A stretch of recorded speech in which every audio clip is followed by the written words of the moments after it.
The story is ancient, iconic. A global flood, one boat, and every land-dwelling creature on Earth saved aboard. But when you apply the cold logic of science and mathematics to the story of Noah's Ark, the entire narrative begins to sink. It is a tale defined not by faith but by impossible scale. To cover the highest mountains, the oceans would have needed to rise by nearly 30,000 feet. Where would that volume of water come from? Our atmosphere, oceans, and groundwater simply do not hold enough. If all the vapor in our air rained down at once, sea levels would barely rise more than an inch. And if the water did appear, the next question is even more profound. Where did it all go? The biblical story violates the basic principle of conservation of mass. Furthermore, a global flood would have instantly mixed all fresh water and salt water, leading to the mass extinction of nearly all aquatic life on Earth.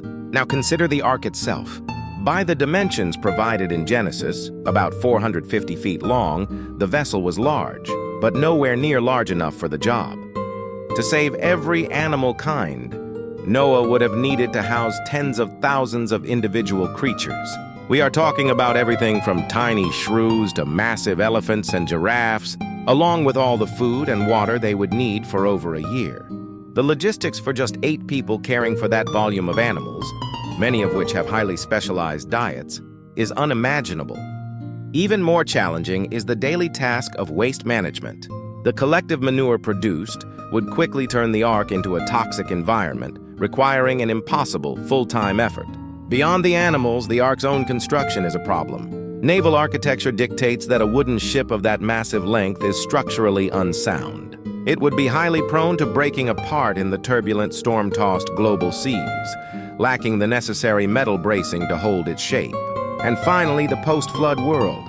After landing, how did animals like kangaroos, penguins, and lemurs then migrate from a single point in the Middle East to their specific continents and islands without leaving a global trail of evidence? The genetic and ecological evidence of a single population bottleneck, followed by this massive, recent dispersal, is simply not found in nature. From the absence of a global sedimentary layer to the physics of water and the logistics of biology, the literal story of Noah's Ark stands as a powerful testament to faith. But when measured against the tools of modern science, it remains firmly in the realm of myth and impossibility.